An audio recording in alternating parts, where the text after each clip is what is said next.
이 땅의 모든 모형들은 사실은 하늘의 그림자라고 볼 수 있죠. 교회도 옛날로 이야기하면 뭐 여기가 성전이 될 수도 있고 성막이 될 수도 있지만 진짜는 그 하늘의 성전의 모형이잖아요. 교회도 마찬가지로 하나님 가족의 모형이거든요. 그러니 제발 교회 안에서는 다툼이 있으면 안 돼요. 싸움은 있으면 안 돼요. 그거는 교회 안에서 다툼이 일어나고 분쟁이 일어나고 싸운다는 이야기는 그 안에 사단이 침투한 거예요. 이게 하나님 나라 가족인데 어떻게 양보하고 이해하고 타협하고 사랑하고 뿜어주고 이래야 되는데 막 요즘 참 그런 안타까운 소식들이 많이 들려오잖아. 교회 안에서 분쟁이 일어나면 절대로 화해가 안 돼. 고집이 얼마나 센지 몰라. 성령님도 왔다가 그냥 돌아가시는 교회. 싸우더라도 성령이 한 말씀 하시면 입 다무는 교회가 되어야 되는데 성령이 와 아무리 말려도 입을 안 다물고 서로 주장을 하는 거예요. 서로 싸움만 불이 붙어요. 안 그래도 성령은 불이라 그랬는데 그래서 요즘 교회는 성령이 무서워서 불처럼 임할 수가 없어. 안 그래도 불이 붙어 뻗는데 싸운다고 불이 붙었는데 거기다가 기름을 부어버리면 어떻게 되겠어요? 다른 능력 안 나타나도 돼요. 우리가 예수 믿는 사람의 능력은 뭐예요? 사랑이에요. 사랑. 귀신 내쫓고 병 고치고 이런 능력이 아니고요. 진짜 능력은 나를 부인하고 나는 죽고 예수로 사는 능력이죠. 사랑하는 능력이죠. 그게 안 되는데 뭔 귀신을 내쫓아요. 뭔 병을 고쳐요. 이게 너무 아이러니 안 맞는 거거든. 우린 지금까지 한 면만 보고 달려왔다. 진짜 능력은 나를 부인하는 능력이거든요. 이게 안 되니까 다 넘어지는 거예요. 능력자들도 은사자들도 왜 넘어지느냐? 자기가 부인이 안 되는 거거든요. 남한테는 거룩하게 살아라고 그러는데 자기는 은밀한 죄가한테 빠져 있어요. 예외가 아니에요. 예외가 아니에요.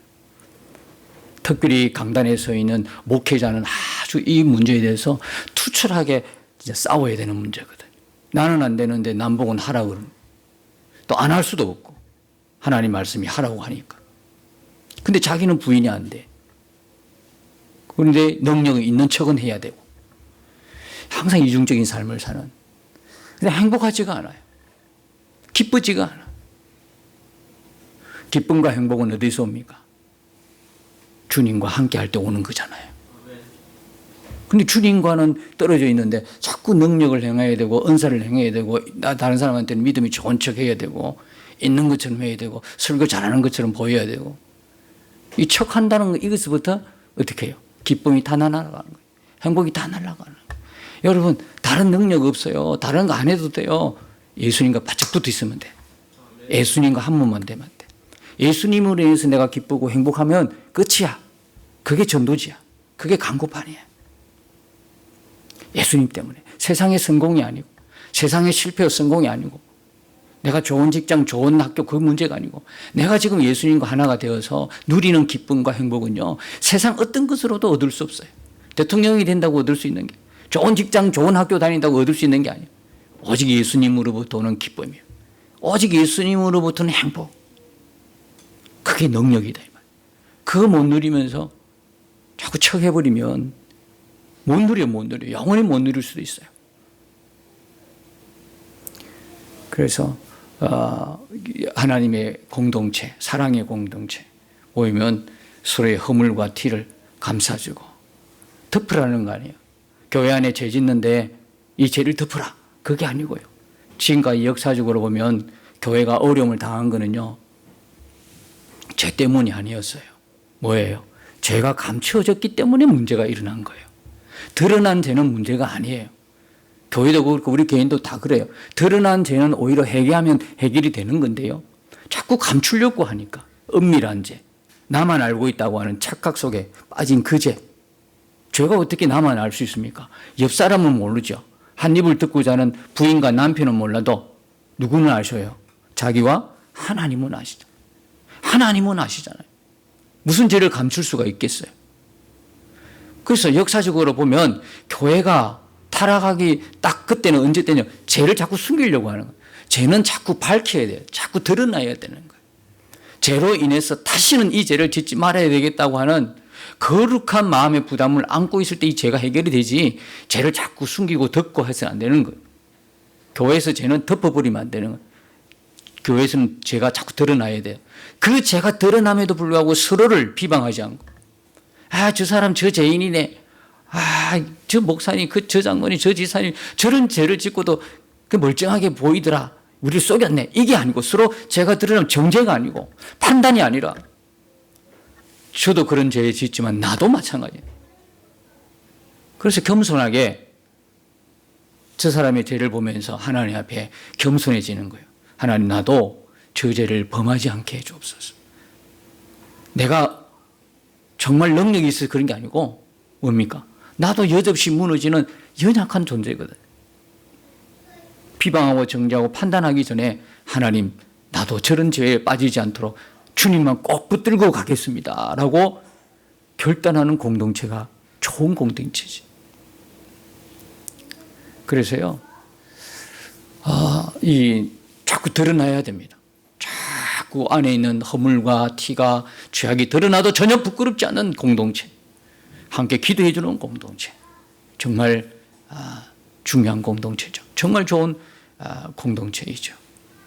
저와 여러분이 이루어가는 공동체는 바로 완전한 건 안 되지만, 완성은 아니지만, 완성은 아예 안 되겠지만 그래도 비슷하게 닮아가는 그런 공동체는 되어야 되지 않겠어요? 서로 의지가 되고 서로 힘이 되어지고 서로의 중보 기도자가 되어지고, 그런 교회 공동체는 정말 아름다운 공동체이지 않을까 생각하는데, 여러분 생각도 아마 동일하다고 생각이 돼요. 2주 동안 이 주일 설교가 유튜브에 올라가지 않았어요. 우리 영상 시스템을 또 바꾸고 나니까 한 번은 영상 쪽에 우리가 작동을 잘못해서 설교의 음성이 안 담긴 그런 케이스고, 지난주에는 카메라 작동이 조금 안 되어서 또 음성이 안 담긴 거여서 오늘은 잘 될 것 같다는 예감이 있습니다. 일단은 어제까지, 어제아랫께까지인가 이렇게 점검을 했는데, 오늘 좀 잘 될 것 같습니다. 지난주에 우리가 그 유튜브에 올라가지 않아서 예배 참석하지 못한 분들은 설교를 듣지 못한 부분인데, 사실 조금 중요한 부분이긴 해요. 지난주에 15장에 보면 이 16장은 15장에 이어서 전거되는 건데요. 15장에 보면 7 천사가 나오죠. 그 7 천사에게 보호자를 둘러싼 네 생물 중에 하나가 하나님의 진노가 가득히 담은 금 대접 7을 각각 하나씩 주고, 그 다음에 16장에서는 드디어 7 천사들이 그 대접으로 심판하는 장면, 실행하는 장면이 나오죠. 우리가 인심판 때는 인을 뭐라고 표현합니까? 인을 뗀다라고 표현하죠. 인을 뗀다, 무슨 느낌입니까? 개봉한다는 거거든. 그 다음에 계시한다는 이런 의미가 있죠. 나팔은 어떻게 해요? 나팔 제왕 때 나팔을 분다라고 하죠. 나팔을 분다. 분다는 건 뭡니까? 경고란 메시지가 있어요. 경고라는 의미가 있죠. 그러면 대접은 뭐라고 표현하냐면 16장 1절에 보면 끝에 7 대접을 땅에 쏟으라 그럽니다.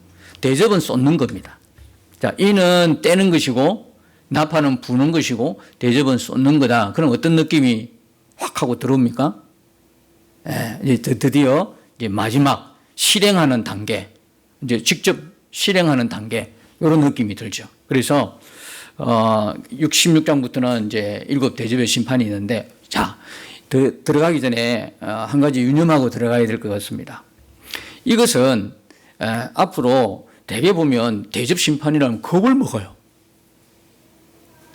메시지들이 왜 그런 방향으로 가서 사람들을 두렵게 하는지는 모르겠지만, 대접 심판이라 하니까 인 다음에 나팔이 더 무섭고 나팔 다음에 대접이 더 무섭고, 그래서 이 대접을 하나하나씩 보면서 이거 큰일 났다, 앞으로 이런 일이 벌어질 텐데 라고 두려움을 가지라고 이 계시록을 성령께서 우리에게 주시지 않았다는 사실입니다. 성경 전체는 여러분들이 읽으시면서 또 묵상하시면서 하나님 말씀 받을 때 우리가 얼마나 귀한 구원을 얻은 자인가를 알게 하시는 거예요. 그럼 그 안에서 기쁨이 있고 행복함이 있고 감사가 넘치는 거여야 되거든요.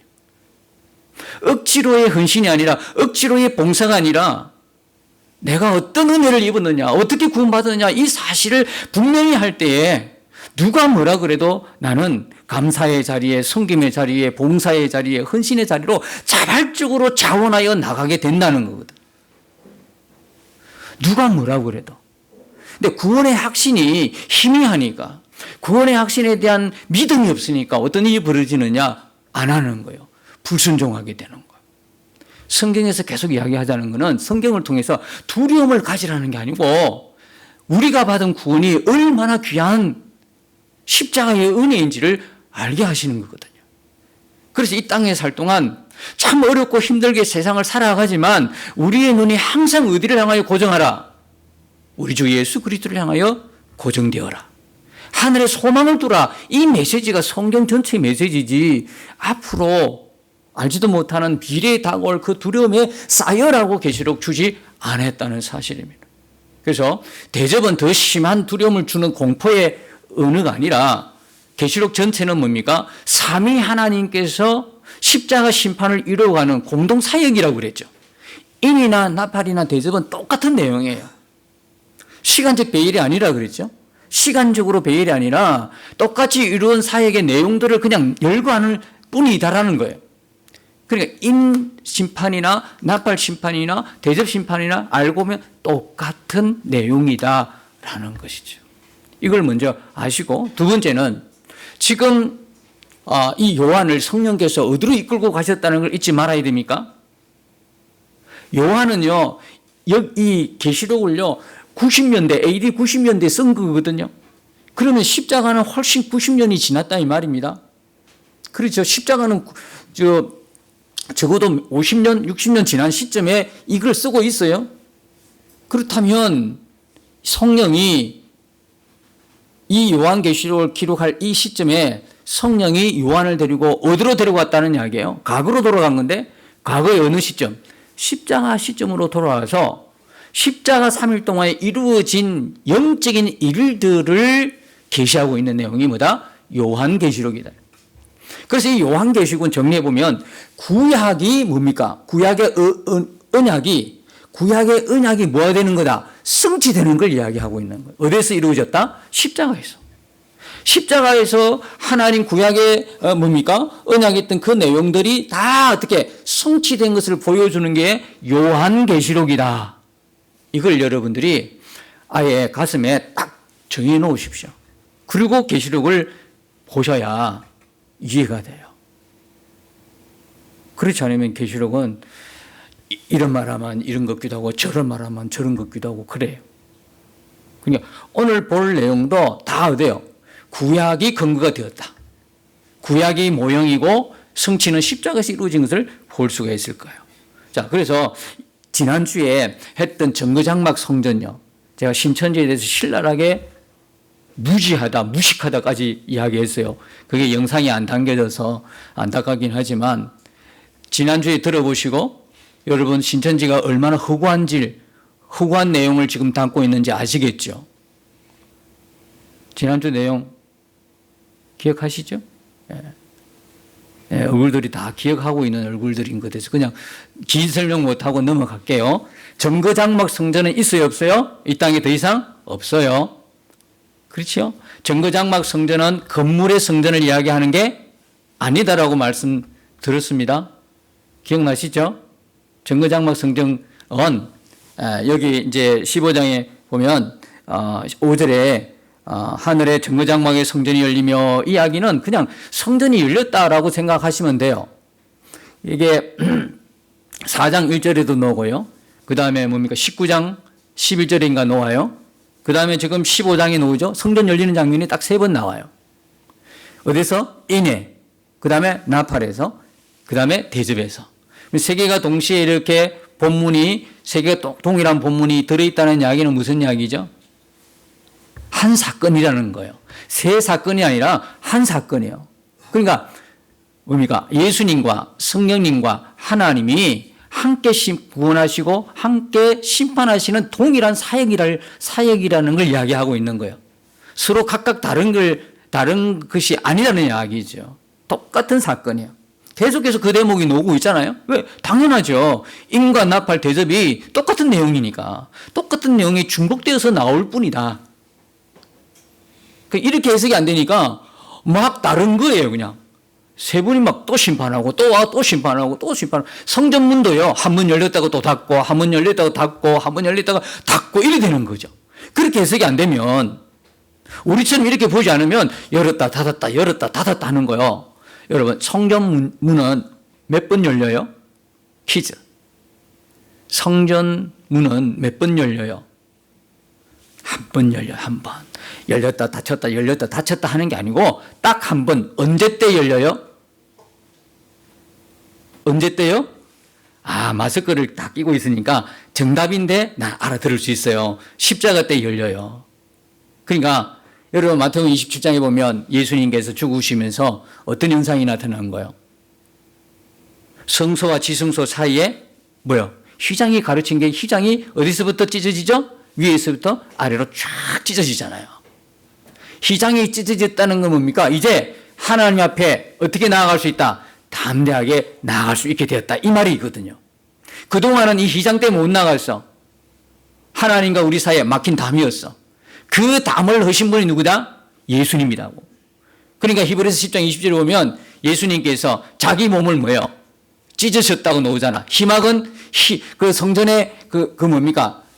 그거는 막은 뭐라고 그랬어요? 해막은 뭐라고 그래요? 성전에 가려졌던 하나님과 우리 사이를 가로막고 있던 그 막은 예수님의 육체라고 그러잖아요. 육체로 찢어버렸다. 육체로. 하나님께 나아가는 길을. 그래서 이제는 예수의 피를 힘입어 담대하게 보좌 앞으로 나아가게 된 것이죠. 이거예요, 이거. 그래서 결국은 이 정거장막 성전이라는 거는요, 계시록에 여기만 나오는 게 아니라 사실은 구약에 있는 거였어요. 모세가 40일 동안 시내산에서 하나님 만나 뵙고 내려오잖아요. 율법만 받은 게 아니라 그랬죠. 또 뭘 받아왔어요? 성막에 설계도를 받아온 거예요. 그 다음에 그 안에 어떤 그 도구들, 모든 기자재, 이런 도구들을요, 기구들을 어떻게 배치하고, 모든 설계도를 받아온 거예요. 율법뿐만 아니라. 이걸 다 받아온 거죠. 그리고 그대로 지었어요. 조금이라도 다르게 짓지 않았어요. 그대로 지으라 그랬거든. 말씀대로 지으라 그랬거든. 그러니까 결국 보니까 모세는 말씀 그대로 지은 거예요. 그게 이 땅의 뭡니까? 정거장막 성전이에요. 장막이라고 그러고도 나중에 성전이 되죠. 그런데 장막에는 성소와 지성소로 다 구분되어 있잖아요. 지성소 안에는 뭐가 있어요? 언약궤가 있어요. 그죠? 언약궤가 여기 있어요. 언약궤가. 법궤라기도 하고 정거궤라기도 하고 그런 언약궤가 지성소의 안에 있어요. 근데 그 지성소의 안에 있었던 게 뭐죠? 만나도 있고 그 다음에 쌍난 지팡이도 있고 두돌판도 있죠. 십계명. 이게 세 가지가 다 하나님께 불순종하고 거역했던 점검물들이라. 근데 그 언약궤 안에 그게 담겨져 있어요. 근데 그렇게만 담겨져 있으면 하나님 앞에 죄인된 우리 모습만 비춰주는 거예요. 그런데 언약궤 위에 뭐가 있어요? 속죄소가 있어요. 속죄소. 그죠? 속죄소가 있는데 이 속죄소가 언약궤 위에 있다 이 말이에요. 하나님 보는 건 뭐냐면 하나님을 거역하고 반영했던 이스라엘 백성들의 그 점검물을 보는 게 아니고 그 점검물을 듣고 있는 뭡니까? 속죄소를 보고 있는 거예요. 그 이야기는 뭐냐면 인간이 죄인인데 누가요? 속죄소를 통해서 예수 그리스도의 구원을 통해서 인간을 구원한다고 하는 그 언약궤, 하나님의 언약이 들어있는 게 언약궤다 이 말이에요. 그러니까 하나님은 뭘 보시냐? 인간에게 했던 그 언약을 하나님은 보고 계신다는 거거든요. 그리고 인간의 죄를 덮어버리는 예수 그리스도의 십자가로 덮어버리는 누구요? 속죄소에 예수 그리스도를 보고 있다 이 말이에요. 그러니까 성소 안에 지성소 안에 그게 다 있다. 이게 다 의미가 있는 거거든요. 그러면 하나님께서 모세를 통해서 준 성막이나 또 솔로몬 성전이나 이 모든 것들이 결국은 뭐냐면 건물로서의 성전과 성막을 이야기할까요? 그건 하나의 예표고 그림자예요. 모형이에요. 결국 누구를 이야기하는 거예요, 이게? 예수 그리스도를 말씀하고 있는 거죠. 그러니까 요한복음 2장 21절에 가니까 지난주에 말씀드렸잖아요. 제자들이 막 자랑해요. 46년 동안 만든 성전을, 예루살렘 성전을 보여드리면서 자랑하고 싶은 거야. 우리가 이렇게 의리하게 만들었어요. 그게 문제인 거예요, 이게. 복음의 본질을 놓쳐버리면 자꾸 자기들이 한 걸 가지고 자랑하려고 그래. 여러분, 아직도 내게 자랑할 게 많습니까? 자식 자랑도 많고, 내가 가지고 있는 소유물 자랑도 많고, 직장 자랑도 할 것도 많고, 내가 잘하는 특기 같은 거 자랑할 거 많습니까? 그 많다는 이야기는 뭡니까? 본질을 못 찾은 거예요. 예수님의 본질을 못 찾으니까 크기, 수, 건물, 세상에서 내가 누리고 가지고 있는 소유, 권력, 명예, 여기에 홀딱 정신을 빼앗겨버리는 거예요. 요거 자랑하고 싶어서 입이 막 그냥 닫혀지지가 않는 거예요. 불쌍한 거예요. 능력, 은사, 권능 자랑하지 마요. 우리는 오직 뭐예요? 예수 그리스도가 우리의 자랑인 거예요. 본질을 못 찾은 거야. 복음의 본질을 알고 있어 봐봐. 복음의 본질을 붙들고만 있어도 그 많은 사람들이 넘어지지 않을 텐데. 예를 써야 될 게 복음의 본질이라고요. 진짜 우리가 교회가 예서야 될 거는 복음의 본질이라고. 복음의 본질. 본질을 다 놓쳐버리니까 성전 건물 이야기하는 거야 지금. 복음의 본질이 옆에 계신데도 보는 눈이 감겨버리니까 46년 동안 만든 건물만 자랑하고 있는 거야. 예수님이 뭐라고 그랬어요? 이 성전을 허물라 내가 사흘 만에 일으키리라. 깜짝 놀라는 거죠. 46년 동안 만들어놓은 걸 사흘만 어떻게 일으켜? 그런데 요한복음 2장 21절에 보니까 예수님은 성전을 뭐로 비유하는 거예요? 자기의 육체가 성전인 것을 말씀하시는 거예요. 못 알아듣는 거예요. 본질도 모르는데 어떻게 예수님 말씀을 알아들을 수 있을까요? 주는 기적만 베풀고 뭡니까? 이적만 베풀어서 떡만 먹을 줄 알았지, 포도주만 마실 줄 알았지, 진짜 본질 모르는 거예요. 여러분, 오늘도 마찬가지예요. 우리 성경 보면서 그때 그 사람들은 에게게 이 사람들 왜 이럴까? 아이고. 아니요. 오늘 우리도 마찬가지요. 기적 좋아하잖아. 은사 좋아하잖아. 능력 좋아하잖아. 근데 복음의 본질은 예수님 몰라. 여러분, 우리는 복음의 본질 붙들고 정말 어느 순간에 하나님 말씀이면 전부구나, 하나님의 말씀은 모든 것이구나 라고 느껴질 때까지 우리는 복음의 본질을 위해서 기도해야 되는 거예요. 진짜 모르면 예수님을 옆에 두고도 못 찾아. 어디 있는 게도 막 소경이 돼가지고 여기도 더듬고 저기도 더듬고 막 외쳐대지만 예수님 바로 옆에 계셔. 아니, 예수님 우리 안에 계셔. 이 복음의 본질을 모르니까 헤매는 거거든. 그래서요, 하나님께서 자기 몸이 성전인 걸 이야기하잖아요. 그러니까 결국 정거장막 성전은 뭐냐면 지성소가 장막으로 이루어진 성전이라서 해서 정거장막 성전인데, 결국 이 정거장막은 건물을 이야기하자는 게 아니야. 지금 15장에서도 이 건물을 보여주는 게 아니야. 15장의 문을 4장에서 보니까 보좌가 보이고 19장에 보니까 두 개가 보여요. 언약궤가 보이고 하나님의 심판의 도구들, 번개, 우레, 우박 이런 거, 큰 음성들 이런 게 보이거든요. 그 나팔 재앙에서는 하늘 문이 열리니까 두 가지 보였다 그랬어요. 그럼 성도들이 너무 감격적이잖아. 언약궤가 보인다는 거거든. 그게 무슨 이야기입니까? 하늘 문이 딱 열리니까, 성전 문이 열리니까 언약궤가 보였다는 건 뭡니까? 하나님은요, 그 언약을 신실하게 이루어 주시는 거예요. 그 언약 붙들고 우리가 잘난 게 아니고, 우리가 뭔가 철이 들어가 하나님 마음을 속시원한 게 아니고, 우리와 관계없이 하나님은 한 번 말씀하신 그 약속을, 그 한 번 말씀하신 언약을 끝까지 이루어 가시는 분이시라는 거예요. 성도들이 그 장면 봤을 때 얼마나 감격적이었을까. 오늘 사실 16장도 감격이 넘쳐나가지고 어떻게 표현할지 난 모르겠어. 근데 심판의 도구들을 보면 섬뜩하죠. 근데 그건 성도들하고는 관계가 없는 거거든요. 15장에서 성전이 문이 딱 열리는데 그걸 보고 성전이 막 건물처럼 보입니까? 아니요. 그 속에서 누가 계십니까? 보좌에 앉으시니 이 어린 양이신 예수 그리스도가 그게 계시지 않습니까? 아니, 하나님이 무슨 성전 안에 계셔? 인간이 만든 그 성막 안에 어떻게 하나님이 거기에 계셔? 온 만물이 하나님의 것인데, 온 만물을 창조하신 분인데 말도 안 되는 거야. 그냥 모형으로, 그림자로 그냥 성경을 통해서 우리를 깨닫게 해주시는 것이지 어디다가 하나님을 가둬놓겠어요. 성전? 무슨 성전을 도대체 지어놔야 하나님 그게 그하시겠어요. 사람의 손으로 지은 그게 그하지 않는다는 거예요. 손으로 짓지 아니하는 그 성전. 하나님의 거룩한 보좌가 있는 곳. 그래서 건물이 아니라 정거장막 성전은 누구를 가리킨다? 예수님을 가리키는 거예요. 예수님.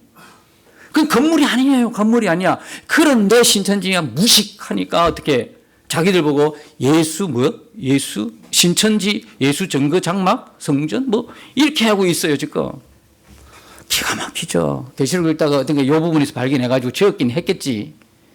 구약에 있는지도 모르고. 그게 계시다면 어떻게 하나님이 그게 계시겠냐고. 근데 저기 또 하고 붙여놨고 있어. 신천지 정거장막 성전. 그거 볼 때마다 무식해. 무식하면요, 지난번에 그랬죠. 무식하면 무례해. 무례해진다고 사람이. 그냥 고집부려. 그냥 자기가 옳은 거예요. 그게 무식하다는 증거예요. 내 것만 다인 것처럼 고집하고 주장하는 사람은요, 자기 스스로 무식하다는 뜻이요. 항상 받아들여야 돼. 우리는 마음에 오픈을 해야 돼. 이거 내 의견만 옳지 않구나. 그래서 다른 사람의 의견도 들을 줄 아는 귀가 열려야 되는데 이 무식한 사람들은 안 들어. 안 들어.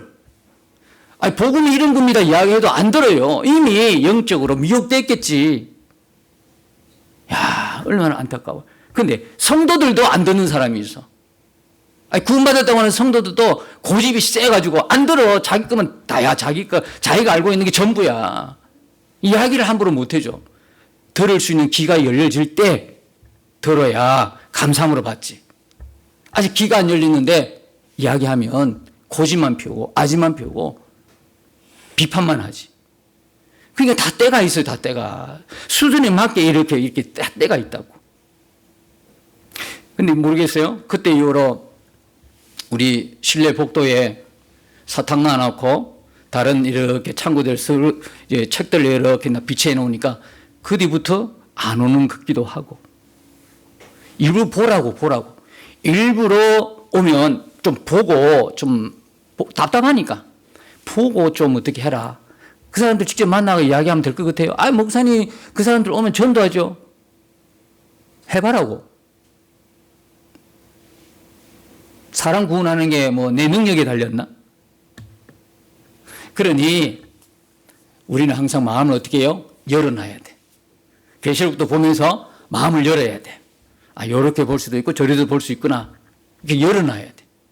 그렇지 않으면 내하고 의견이 안 맞으면 저 틀렸다고 그래. 이단이라고 그래. 그래서 항상 여러분들 우리 마음을 이렇게 오픈해야 될 것 같아요. 그리고 15장 8절에 보면 성전에 능히 들어갈 자가 없더라. 아시죠? 왜 성전에 능히 들어갈 자가 없다고 그랬어요? 물론 그 성전을 지을 때마다 성막과 성전에 솔로몬 때도 그렇고 모세 때도 그렇고 보면 연기가 가득하죠. 연기가 가득해요. 연기가 가득하다는 이야기는 하나님의 영광을 의미하거든요. 하나님의 연기가 가득하다, 구름이 가득하다 하는 건 항상 성경에서 하나님의 영광에 대한 단어예요. 영광이 너무 엄숙하니까, 너무 크니까요. 사람이 들어갈 수가 없는 거야. 못 들어가요, 그게. 그런 말이기도 하고, 여기 계시록에서 성전에 능히 들어갈 자가 없다는 이야기는 아직까지 뭐가 완성이 안 됐다는 거예요. 구원과 심판이 안 된 때를 이야기하는 거예요. 성전에 들어갈 때는 십자가에 예수님이 죽으시고 난 뒤에 들어가야 되거든. 그러니까 아직은 대접 심판이 남아있기 때문에, 그죠? 이 대접 심판이 완결이 안 됐어. 그러다 보니까 성전에 들어갈 자가 없다, 이런 표현을 쓴 거고요. 오늘은 드디어 이제 성전에, 15장 이야기된 것은 일곱 천사가 일곱 나파 대접을 확 쏟아버려요. 1절에 보면 너희는 가서 하나님의 진노의 일곱 대접을 땅에 쏟으라 하더라 그래요. 이 땅은 누가 있는 곳이에요?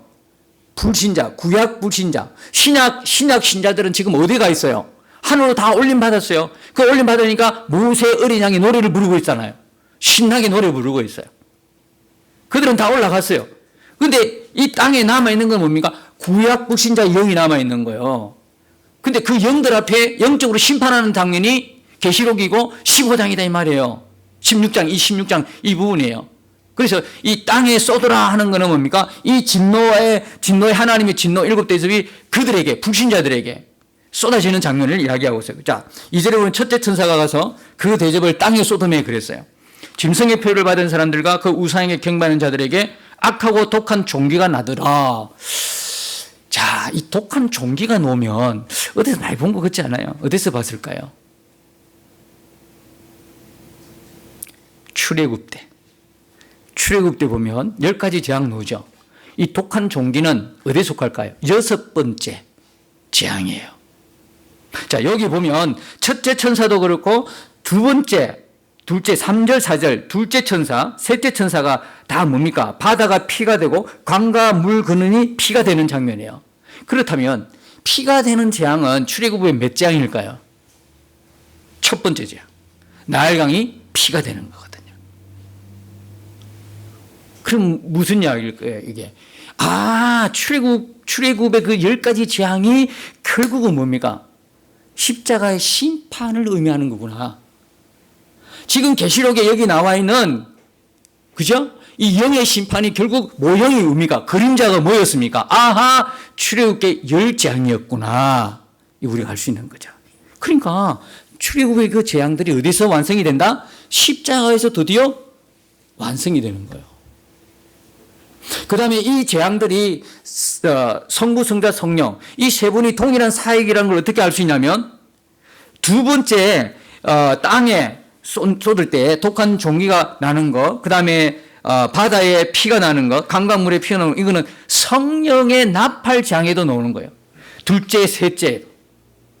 그러니까 조금 전에 이야기한 것처럼 이건 다 동일한 한 사건을 갖다가 각 위별로 사역하는 장면이지 있고 또 있고 또 있고 이런 장면이 아니라는 걸 다시 한번 말씀을 드려요. 자, 그래서 첫 번째 전사가 대접을 땅에 쏟을 때 그때 뭡니까? 심판의 대상은 누구냐면 짐승의 표를 받은, 짐승의 표가 뭐죠? 666표죠. 짐승의 표를 받은 사람들과 그 우상에게 경배하는 자들에게 악하고 독한 종기가 났어. 첫 번째 대상은 뭐냐면 666표 받은 사람과 우상을 경배한 자들에게. 여러분, 666표는 앞으로 받을 표죠? 앞으로 받을 표예요? 여기까지 와서 좀 멍하게 있으면 나 어떻게 하라고? 666표는 어디서부터 있었던 거예요? 구약 때부터 있었어요. 666표는 뭘 상징하는 거예요? 예? 하나님을 경배하는 것이 아니라 하나님을 믿는 자가 아니라 어떻게? 세상을 따라가고 그 다음에 우상을 섬기면서 자기들의 안정과 자기들의 안위, 자기들의 삶의 모든 부여를 그게 다 맡겨버리는 사람이에요. 세상에 속해가지고 세상의 방식대로 살겠다는 거거든요. 그러니까 가인의 표 받은 게 뭐예요? 그 죄로 의해서는 하나님의 심판이 이를 건데 세상으로 나와버리잖아. 그리고 표 받고 나가잖아. 그런데 세상 사람들은 그 살인죄를 저질렀으면 감옥에 넣든지 심판을 해야 되잖아요. 근데 오히려 어떻게 돼요? 세상 사람들 어울리고 잘 사는 거야. 잘 살아요. 그 표는요, 바로 뭐냐면 세상과 함께 살아가는 표예요. 하나님과는 전혀 무관한 표. 살아갈 때도, 경제생활할 때도, 매매할 때도 뭡니까? 666표 없으면 못하겠잖아요. 그 이야기는 뭐냐면 나는 내 힘으로 살아간다는 거거든요. 우리처럼 하나님을 의지합니다. 하나님 믿고 갑니다. 하나님 내 삶의 주인이시고 하나님 내 삶의 책임자이시고 인도자이십니다. 전혀 그런 거 없어요. 내가 내 삶을 끌고 가는 거예요. 거기다가 뭡니까? 세상이 주는 유익을 다 취하는 거죠. 직장에 취직했어요. 주의를 지켜야 돼요. 당신 근무할 수 있어요? 안 됩니다.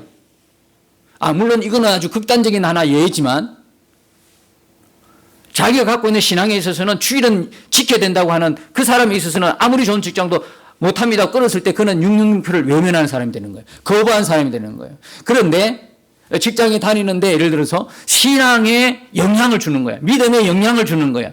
하나님을 믿는 사람으로서는 하지 말아야 할 것을 요구받았을 때 과감하게 노라고 대답을 해야 되는데 예스하고 같이 병합을 했어요. 같이 어떻게 해요? 함께 붙어버렸어요. 그게 뭐냐면 무슨 표를 받아요? 그에게 아무리 큰 유익이 있어도 그는 666표를 받고 사는 사람이에요. 하나님 의지하는 사람이 아니라고요.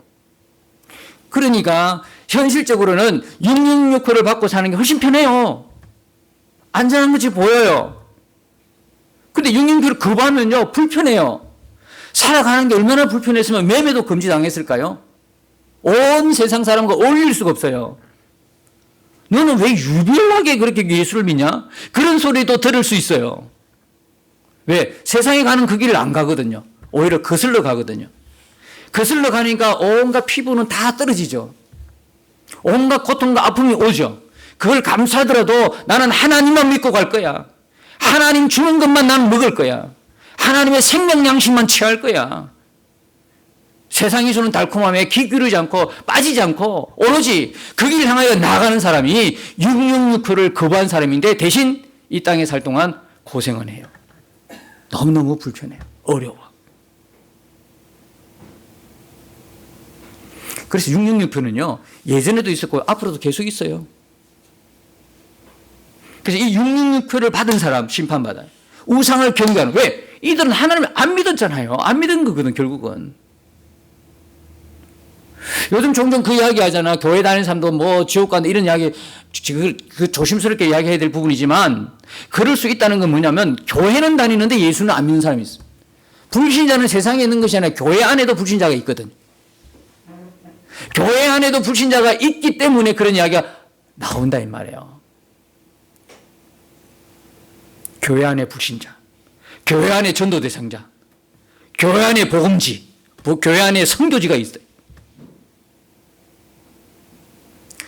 그래서 이 사람들을 먼저 심판해요. 우상을 경배하는 자들 당연히 심판하죠. 악한 종기가 일어나요.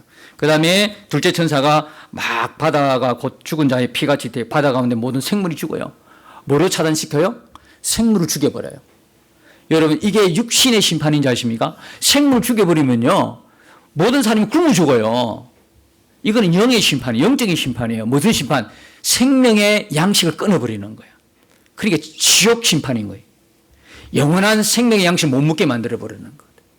이게 눈으로 안 일어나니까, 영적인 사건이니까 이걸 사람들이 다 잘 안 믿는 거예요. 이게 눈으로 봐야 믿는 습성이 있어서. 그래서 이들은 이미 이 심판을 받는 거예요. 이게 왜? 이들이 뭐냐? 누구냐? 구약 시대의 불신자들이니까. 이 죽어서 이제 불신자의 영이 하늘로 못 올라가는 이 땅에 있는 불신자들을 이렇게 하나님은 심판하죠. 셋째 천사는 강과 물 근원에 쏟아가 피가 되는 거예요. 생명수를 끊어버리는 거예요.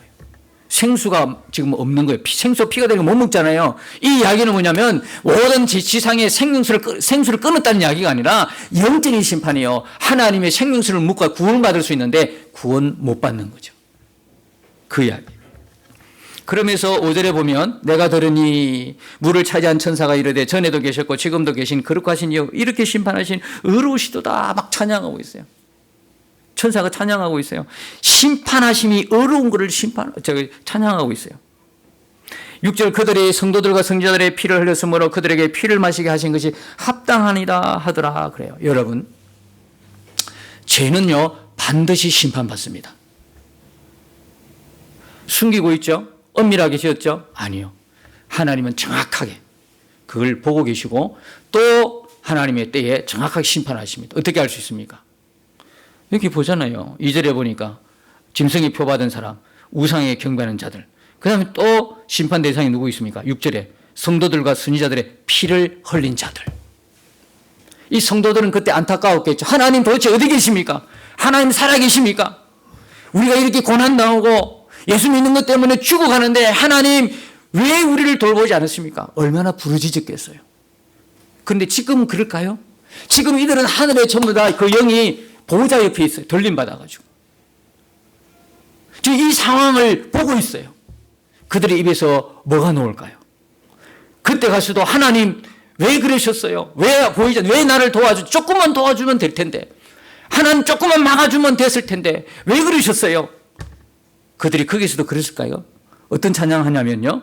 7절에 보면 천사들의 찬양을 받아 화답을 하는데 또 내가 들으니 제단이 말하기를, 여러분 제단 잘 기억하시죠? 계시록 6장 9절과 10절에 보면 이 제단 안에 누가 있어요?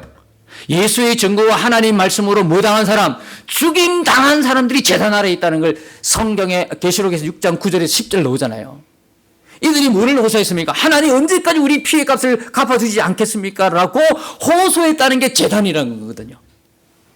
그 제단에 있는 사람들이 이 장면을 보면서 뭐라고 찬양합니까? 그러하다 주 하나님 곧 전능하신 이시여 심판하시는 것이 참되고 의로우시도다 하고 찬양하고 있어요. 그때는 몰랐지. 그때는 몰랐지. 하나님이 도대체 살아계신가? 내 이런 어려운 형편에서도, 내 이 억울한 일에도, 여러분 세상을 살아가면서 억울한 일이 얼마나 많습니까? 세상에 억울한 사람 많습니다. 권력에, 힘에, 부에 밟혀서 너무나 억울한 일을 당하고 억울하게 죽어가는 사람 얼마나 많습니까? 이 세상이 지금도 그렇지만 이 당시 초대교회 교인들은 무슨 죄가 있어서 죽어간 겁니까?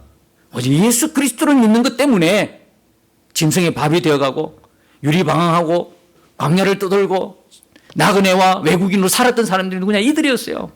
이들이 죽으면서 하나님 어디 계십니까? 라고 얼마나 외쳤겠냐고.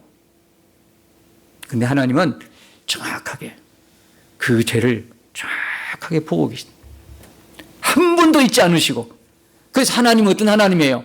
악은 심판하시고 선은 하나님의 의로 구원하신다 이 말이에요. 정확하게 하나님께서. 그게 하나님이 뭐 하신 분이다? 공의의 하나님이다. 공의의 하나님이라는 거예요. 죄는 심판하시고 뭡니까? 의는 구원하시는 거예요. 의는. 죄는 회개한 의는 구원하시는 거거든요. 숨길 죄가 없어 하나님 앞에. 하나님 모르는 게 하나도 없어. 그럼 우리가 어떻게 해야 돼요? 억울한 일을 당했을 때 내가 그 문제를 해결하려고 하면 안 되는 거죠. 누구에게 맡겨야 되는가? 하나님께 맡기고. 지금까지 걸어왔던 그 믿음의 길을 계속 그 의의 길, 진리의 길, 하나님의 그 길을 같이 주님과 동행하면서 걸어가는 것이죠. 참으면서, 인내하면서. 그 인내와 참음이 어디서 생기는 거예요? 나는 기질상 인내하고 참을 수 없는 존재예요. 내 안에 누가 계시니까? 우리를 성전 삼으신 예수님이 내 안에 함께 계시니까. 그 예수님을 바라봄으로 우리는 인내하고 참고 견디며 믿음으로 한 발자씩 나가게 되는 것이죠. 여러분, 우리가 이 구절을 보면서 단순하게 심판받았다는 내용이 아니라 우리를 구원하신 의로우신 하나님을 볼 수 있는 눈이 열려야 될 줄로 믿습니다. 내가 이 믿음으로 살아가야 할 이유가 어디 있나? 이 상황에서도 견디고 참고 인내하는 이유가 어디 있나? 하나님은 반드시 나를 기억하시고, 하나님은 반드시 죄를 기억하시고, 하나님 모르는 건 세상에 아무것도 없다는 사실을 우리는 기억해야 될 것입니다. 억울한 일 당하셨습니까? 우리가 바라보고 온전히 함께 동행할 분은 예수 그리스도이십니다. 하나님이 갚으시고 하나님이 우리의 삶을 인도해 가시는 것을 우리는 믿고 한 주간이 시작되는 이 한 주간도 굳세게 믿음으로 달려가는 저와 여러분 되시기를 예수님 이름으로 축복합니다. 주와 함께 싸워 승리하리라. 날마다 믿음으로 나 살아가리. 날마다 믿음으로 나 살아가리.